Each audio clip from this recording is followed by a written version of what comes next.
ഇറാന് നേരെ ഇസ്രായേൽ നടത്തിയ ആക്രമണത്തിൽ 36 പെൺകുട്ടികൾ കൊല്ലപ്പെട്ടതായി ഇറാന്റെ ഔദ്യോഗിക വാർത്താ ഏജൻസി. ഇറാൻ പ്രവിശ്യയിലുള്ള ഗേൾസ് സ്കൂളിന് നേരെയാണ് ആക്രമണമുണ്ടായത്. ക്ലാസ് നടന്നുകൊണ്ടിരുന്ന സമയത്തായിരുന്നു സ്ഫോടനം. ആക്രമണത്തിൽ നിരവധി പേർക്ക് പരിക്കേൽക്കുകയും ചെയ്തു. ആക്രമണത്തിൽ സ്കൂൾ കെട്ടിടത്തിന് കനത്ത നാശനഷ്ടങ്ങൾ സംഭവിക്കുകയും പ്രദേശത്ത് പരിഭ്രാന്തി പടരുകയും ചെയ്തു.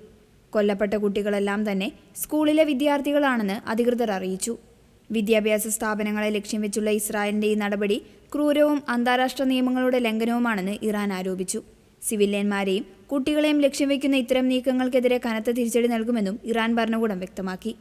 അതേസമയം സൈനിക കേന്ദ്രങ്ങൾ ലക്ഷ്യം വെച്ചാണ് ആക്രമണം നടത്തിയതെന്ന് ഇസ്രായേൽ വ്യക്തമാക്കി. ഇറാനും ഇസ്രായേലും നേരിട്ടുള്ള ആക്രമണങ്ങൾ വർദ്ധിച്ചതോടെ പശ്ചിമേഷ്യയിൽ യുദ്ധഭീതി ശക്തമായിരിക്കുകയാണ്. ഇരു രാജ്യങ്ങളും പരസ്പരം മിസൈലുകൾ വർഷിക്കുന്ന സാഹചര്യത്തിൽ ലോകരാഷ്ട്രങ്ങൾ ആശങ്ക പ്രകടിപ്പിച്ചു. സിവിലിയൻ കേന്ദ്രങ്ങൾ ആക്രമിക്കപ്പെടുന്നത് സ്ഥിതിഗതികൾ കൂടുതൽ വഷളാകുമെന്നും നയതന്ത്ര ചർച്ചയിലൂടെ പരിഹാരം കാണണമെന്നും വിവിധ രാജ്യങ്ങൾ ആവശ്യപ്പെട്ടു.